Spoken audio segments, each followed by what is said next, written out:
Hi, my name is Mackenzie Allen, and today I'll be discussing with you my paper on the emerging issues of drug abuse, the impact of bath salts on society.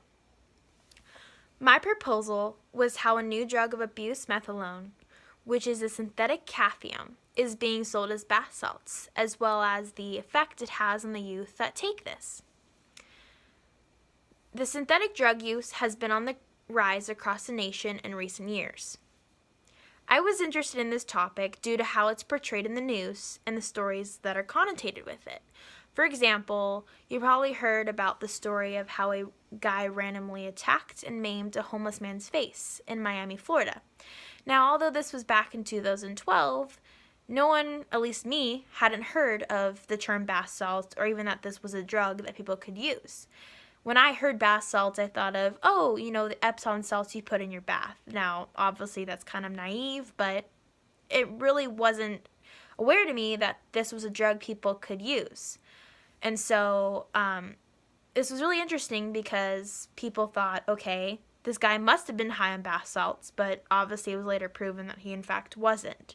But it kind of, caused that fear of, well, if this drug is available and more instances like this happen, what are we going to do to control this? Now, bath salts are a psychoactive designer drug that is synthesized from various amphetamines like chemicals and can be inhaled, swallowed, smoked, or injected. Bath salts that were sold on websites reported that these benign active ingredients such as amino acids, phosphates, and magnesium salts were found to contain synthetic cations.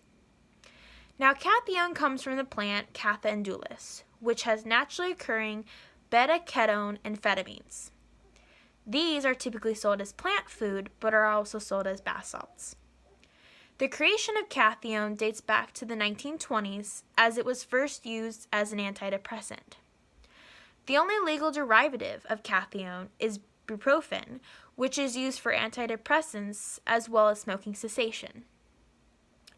Most of the supply of cations originates in China or India, and where the entry point in the United States is unknown.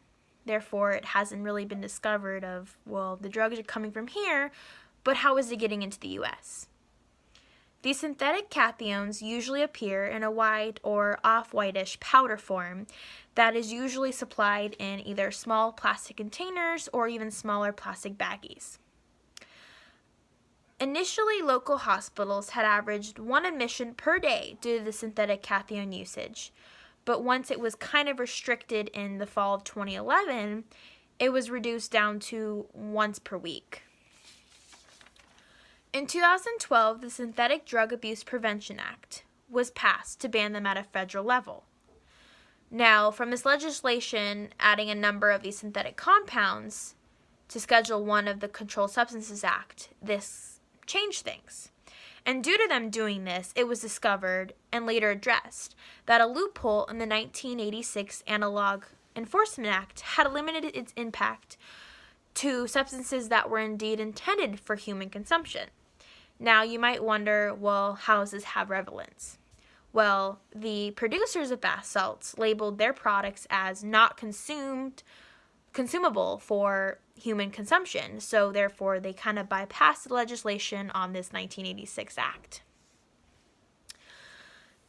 The effects of this drug happen within 30 to 45 minutes. The short-term effects of this drug are talkativeness, sexual arousal, euphoria, reduced appetite, increased alertness and energy, and intensified sensory experiences.